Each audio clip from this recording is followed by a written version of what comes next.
Guys, welcome back to RBR, and we are sitting in an almost 1,000 horsepower Audi e-tron.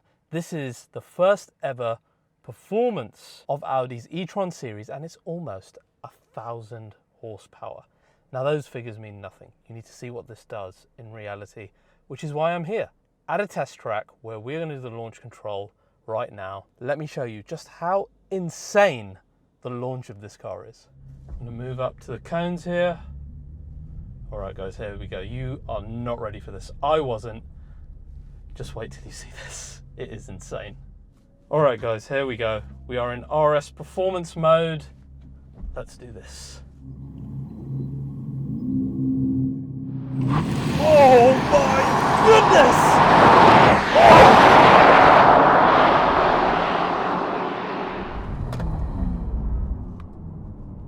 What speed was that?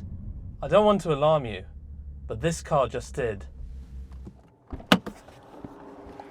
Guys, you're just not gonna believe this. Check this out. That is 2.1 seconds in a 5-seat saloon. That's F1 car. That's quicker than F1 car territory.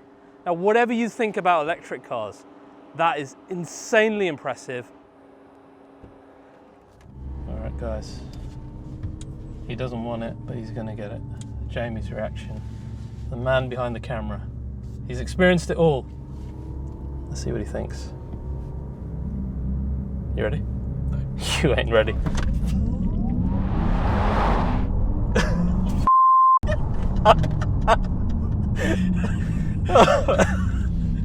My soul.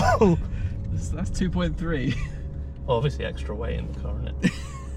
What, with the camera? How insane is that, to have a 0 to 60 on the same level as an F1 car? At this point in 2026, Audi might as well use the RS e-tron GT. I kid, of course, but you can't help but be impressed that a 4-door, 5-seat sedan like this has those straight line performance figures. And it's not just this car, which is the RS e-tron GT Performance. Both of the other e-trons in this lineup have seen a big increase in power as well, but it's not just power either. We've got a much more aggressive design in the RS and a much more S-model design in the S e-tron, and we've seen a great improvement in terms of handling happily and a huge amount of range, which is actually really important for EVs in 2024. How did Audi achieve all of this just in a facelift? Of course, I'm going to fill you in today.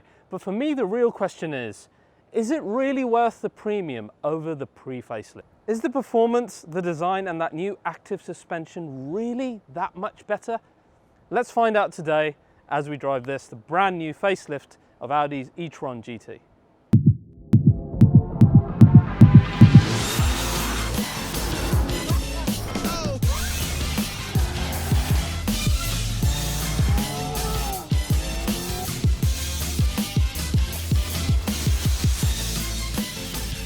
So guys, today's episode is once again sponsored by Manscaped, our best and oldest sponsor. And while you know Manscaped for their dominance in male grooming, both upstairs and downstairs, what I had for you instead today is a product that you will use every day, and it is the new game-changing scalp buffer from Manscaped. Let me break down why we need to add this to our daily routine, especially in the shower. I promise no B-roll of me in the shower. Maybe. First, check out these thick silicone bristles. These are 100% antibacterial, and they gently exfoliate your scalp and help reduce dry skin and my arch nemesis, build up from hair products like shampoo. One of the coolest features is that it's actually designed to stimulate blood flow to your hair follicles, and more blood flow means healthier hair, right? And in case you haven't noticed, I like my hair a lot. So this is something I usually do with a head massage, but this kind of kills two birds with one stone, because you really should be using this in the shower. That's where this really shows its stuff. Check out this lather. The bristles enhance the shampoo penetration for more foam, and that basically means less shampoo use, which is great because then you can continue wasting your money like I do on cars. And then you pair that with their 2-in-1 shampoo and conditioner, which I've used for many years now, and then you've got the perfect hair care routine between the two of these. And one final thing, we've even got a little storage hook here, so you can store it nicely rather than it getting dirty sitting on the floor. So the scalp buffer, our secret weapon in our hair care routine. Healthier hair, less shampoo use, and a little massage as well. And not a single clip of me in the shower. Yay. And of course, as an RBR viewer, you get a great discount. You'll get 20% off plus free international shipping. Just use our usual code, which is RBR. So that's 20% off. Use the code RBR on manscaped.com. Huge thanks, guys, for always supporting our regular awesome sponsors. Now, back to the car. Right, guys, the first point I want to make on this is about positioning, because you'll look at this car and you'll assume, right, this is Audi's EV sedan, but that's not the case. Audi have recently announced and released the new A6 e-tron in both sedan and Avant forms, and this is going to be your entry-level sedan and Avant into the Audi e-tron range. They're going to start from around about 60 to 70,000 pounds in the UK, which, to be fair, is around about the price of a luxury ICE combustion executive car in that segment as well. So that's your entry level. That's not what the e-tron GT is trying to be. For better or worse, this is their performance flagship super sports car, basically at the moment replacing the R8. And with the pre-facelift, despite being better looking than its chassis cousin in the Taycan, in my opinion, it still played it very safe in design. That it didn't make that point clear. I think the front played it very safe. It wasn't obviously RS. There wasn't any differentiation between the entry level and the full top performance model. The wheels were probably some of the worst I've seen Audi ever make. And this is from a manufacturer who I think makes some of the most fire wheels in the entire market. It was still a good looking car, and I still say much better looking than the Taycan, but it was just playing it safe. Now we've got much more Audi DNA, not just in our RS, but also in our entry level, which is the S e-tron GT. This car now has just a lot more S model DNA, particularly on our front ends where you have those air curtains that are that much more S Audi branded. That looks great. You look at the rear diffuser versus the RS, it's a lot more subdued, as you would expect of an entry-level model car. You can immediately see the difference between that and the RS, and that's something that I think is so important for electric cars as well. They need to have that differentiation in design. Then we come on to our RS versions, which are so much more aggressive than what they used to be. And I think these both show you what Audi Sport are going to do with even their combustion cars in the future in terms of design. So we've got a much more open and aggressive front end that is, in my opinion, actually a lot more combustion car looking than it was previously, which is a good thing. I think these type of cars, flagships, need to have that aggression. You've got a nice open mouth. On this car, we've got the forged or the camouflage carbon fiber on the front, nice big black openings surrounding a slightly slimmer grille. Then you've got on the rear end an absolutely awesome diffuser, which might remind you of the new RS3 as well, with the nice vertical brake reflector in there, mirroring Motorsport, and just a really aggressive diffuser, particularly versus the standard car. And then finally, some absolutely gorgeous wheels, finally worthy of the e-tron GT. They're almost worth the price of admission to this facelift by themselves, in my opinion. They are that good. So Audi Sport have taken the right approach here. They've gone for aggression, they've gone for that ICE combustion car look, but within their flagship EV sports car. You look at it compared to even the facelift Taycan, and that car has been whitewashed, in my opinion. It is completely boring looking versus this. This is truly, truly an exciting looking car. It's the type of car that wherever we were parking it in this press drive, we kept turning back and taking photos of it. And that's a sign of a really well designed car. Now, let's get on to the main topic, which is the improvements made here, because they're big. Performance, range, tech, let's talk about it. First of all, our battery. This is a new battery with a larger capacity of 97 kilowatts approximately. We've got a new cell chemistry in here, and although it's about 9 kg heavier, it's the same size, and it gives us a massive increase of range, going from around about 250 miles WLTP up to around about 360 across the range, which is a huge upgrade. And we can also go, according to Audi, from 10% to 80% on a 350 kilowatt fast charger in less than 18 minutes, which is damn impressive. And that's something we saw tested here. We've got almost up to 350 kilowatts on the charger that they had here. Then, of course, the motors. We've got permanently synchronous electric motors, one on the front, larger one on the rear. The one on the rear, though, has seen a big upgrade. It is larger, it's longer, it's 10 kg lighter, but it produces much more power than it did before, which is the main reason we're getting a power bump in these newer models. And it's not just the RS. Let's start with our S e-tron, which is in fact even more powerful than the top version of the pre-facelift in the RS. Now remember, with these EVs we have two power levels. One is the standard power level, it's around about 600 bhp for just the S e-tron GT. Like I said, this is their super sports car. And then on overboost, a lot more at 680 PS.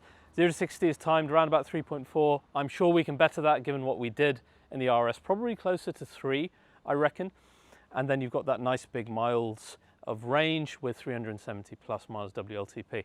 The cool thing is this car starts at 107k in the UK for the base version, and this sits then above the Taycan 4S, being more powerful than that, closer to the turbo, so about where the GTS would be, but a damn sight cheaper, which is a trend you will see across the e-trons, in fact, versus its chassis cousin.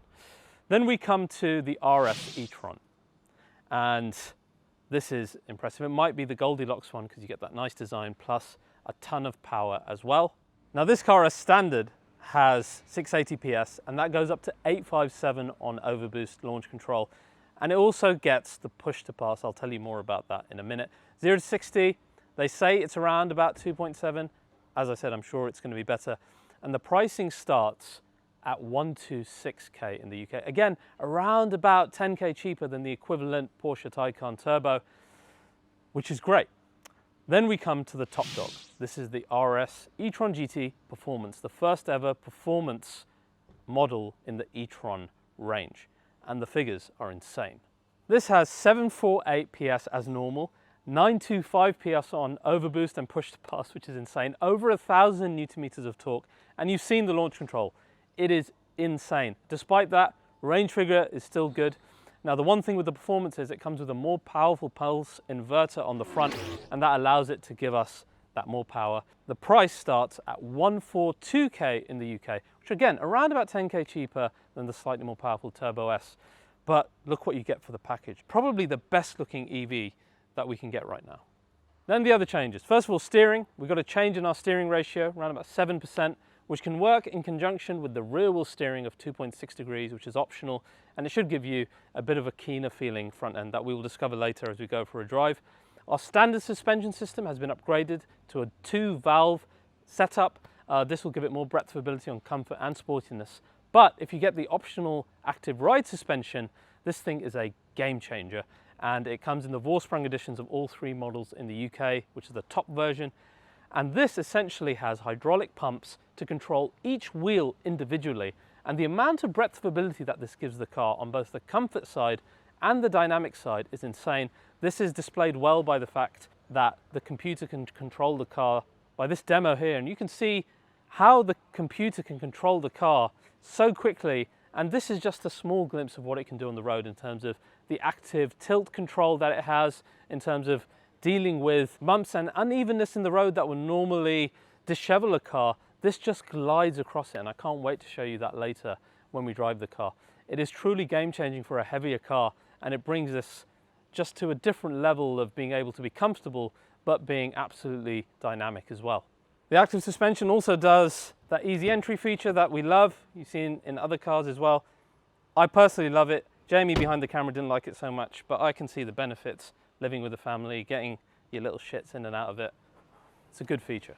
Now, I think this is a lot more special looking and a lot more driver focused, a lot more analog than its J1 cousin. I think a lot of that is thanks to the fact that we still have a ton of buttons, which I love, particularly all the climate control ones. Then you've got your drive select and all of this. It feels very, very R8, and it looks very R8. And the fact that this is a new generation car but maintaining that classical kind of analog feel is great. And it's not just this area, it's kind of how well structured all of this is. You haven't got a silly passenger display, that's absolutely useless. Your main display is not humongous. I think it's a good size. This is the type of size I like. A slim display where you can access the information quite easily and not going over the top in terms of screen display size. Then you've got a lovely, more traditional looking driver zone here with this nice cowl, which again stops the reflection of light, which is such a big problem with these LCD screens in driver zones. And of course, our RS e-tron gets this lovely RS2 inspired white dial as well. Of course, you've got different views that you can do as you find with all Audi systems, and we can choose all of these different options in terms of what you want to display on here, including drag race times, etc. All of that is good. Then we have this new steering wheel. This is the one thing I'm not sure about. There's things that I love about it, like the fact that it's flat bottomed and flat topped. The diameter is nice and small. It's nice and slim as well.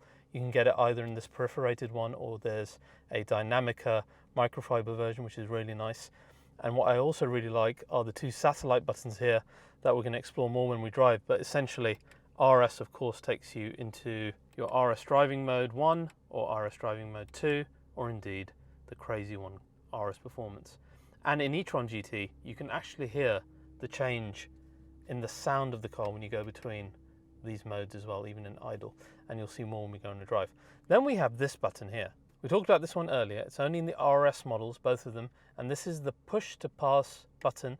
And I will explain more about this when we're driving. But essentially, this gives us that overboost for 10 seconds and you get the full amount of power. So extremely useful and so fun. I can't wait to show you that later in the drive. Now, the things that I don't like about this steering wheel, I actually don't mind the touch buttons. These are not so bad. And the fact that you actually need to click these elements and they don't just turn on by touching them, for example, the heated steering wheel, is a good thing. The other thing I absolutely love is that you can change the recuperation level with the shift paddles. And this is a big issue that I have with Taycan, that you just can't control recuperation levels. Here in e-tron GT, you have 3 levels of recuperation that you can choose, and they're all actionable from the shift paddles. And this is great, and it kind of sets itself apart from Taycan, which is a great thing. Now, the main issue I have is this airbag. We had that wonderful round Audi Sport airbag before, which was beautiful leather and really just motorsport-like and aggressive. It was lovely. This looks like it just deserves to be on a standard Audi car, not even an S-Line. It's too flat. The rings aren't that exciting. In fact, I think the shape doesn't really resonate well with the rings either. The round one did. I mean, there's so much good about it otherwise, but that's the one thing that's missing, and I hope that it does get rectified eventually. Apart from that, like I said, I love the interior structure. I've actually grown to really like the camouflage carbon. I don't think any of the other German manufacturers could get away with this. I think Audi Sport are close enough to that idea of a crazier design like Lamborghini to just about get away with it. And I think living with it and seeing the light hit it and everything has been quite nice. It does just about work in an Audi Sport car, in my opinion. I also love things like the beautifully crafted door cards that are just, they're so deep and so exaggerated. Like the handles, door handles are so much better than what you have, for example, in the Taycan. They're really nice. You've got these exaggerated vents, a lot of character. And then when you look at the ambient lighting highlighting these areas, all of this looks even better, especially at night. You've got the e-tron logo lighting up. You can choose any number of ambient lighting colors you want. It highlights your center console. It highlights around the driver's own area, in the footwell. It all looks really good.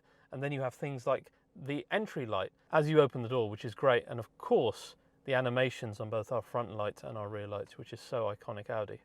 So really great interior, in my opinion. Now let's head out and see what this top version of the e-tron GT in the performance can do on the road. So guys, first 100 yards, very pleasant. In fact, it's a marked difference. I've done a lot of Taycan drives over the last few years, done the previous e-tron, done stuff recently, and this feels different. Of course, we've got a lot of change in terms of the hardware, the steering, the suspension, etc. But this feels really purposeful. The steering feels quite heavy. I'm feeling a more pointy and responsive front end already. So we've got our front steering working nicely with the rear wheel steer. It just feels more like a powerful combustion car. Brake feeling is also quite different. I'll get onto that. I love the steering wheel. I love the display in the front. I love even the way that the forged carbon sparkles in the sunlight. It's one to get used to, but I think we're going to end up really liking that in the Audi Sport cars. We're going to go into the RS Performance, where you get a completely different screen in front, and then the launch control just gives you a glimpse as to the insane speeds that this car can get to. This thing is whiplash-inducingly, soul-ejectingly, breathtakingly, insanely fast. And it feels like your skin could rip off. I reckon this car would be an amazing thing to use to give F1 drivers G-force training. It's ridiculous. I mean, it's so fast. Honestly, you don't need to do the launch control, but you will anyway, because it's so addictive. Honestly, I think it's too fast. It's like borderline unusable. I mean, how many countries and territories are you going to be able to use this? But I'll be damned if it's not absolutely addictive to do the speed, right? And then you look in territories where you can, and Autobahn speeds, you know, this thing will get up to above 250 kms very easily, and I think it's the most stable car I've ever driven at that speed. honestly very, very addictive, very usable. I love the sport sound as well, and it's a measured power delivery as well. So it's not like it's jerky. In performance mode, yes it is, but otherwise it gives you a measured response, which is nice.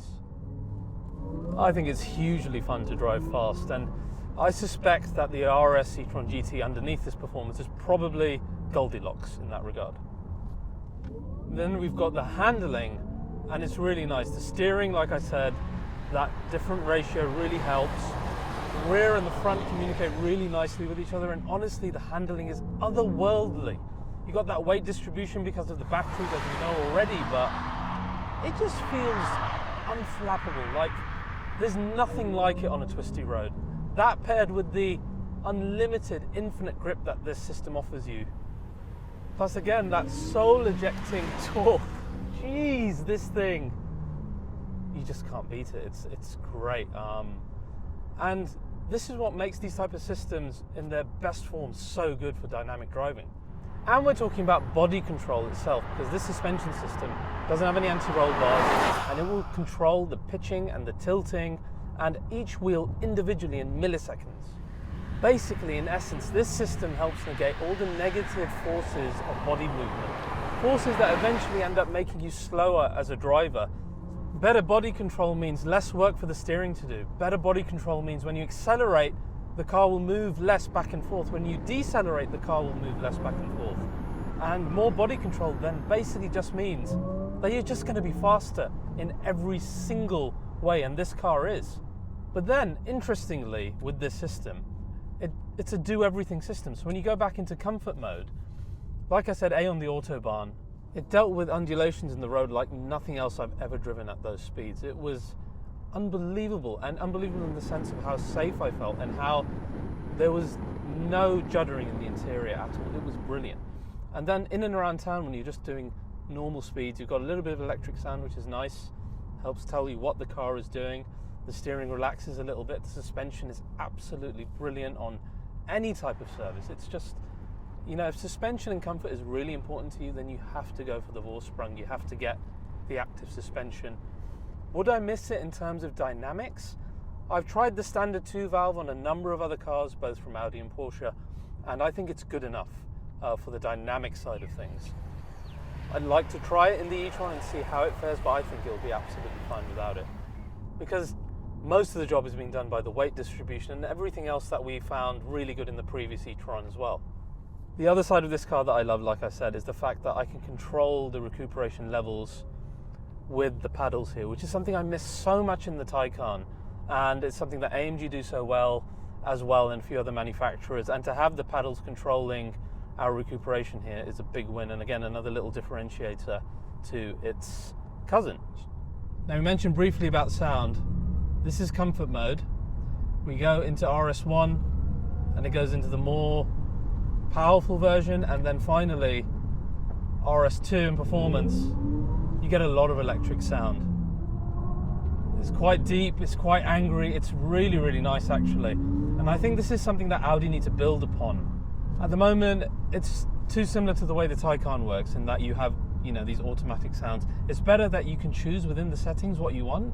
You can't do that in Porsche's version, but I would love for Audi to have a startup sound, an end sound, and for them to give you like different profiles, kind of like AMG did. They did it really well, and I think that would be really welcome in this. The interior structure I love even more than driving. It's so driver focused.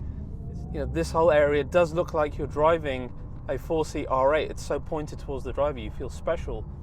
And much like the Taycan, this is one electric car that I actually really enjoy driving fast. I relish it. I'm sure you guys can tell that already. And it's not just the speed, it's the way that it handles.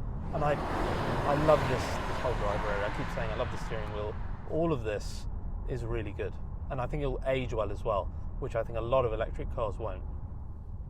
And don't forget, you can get that crazy launch control performance when you press the boost button here with the push to pass, which I can't see any reason to ever do. This car is just ridiculously fast.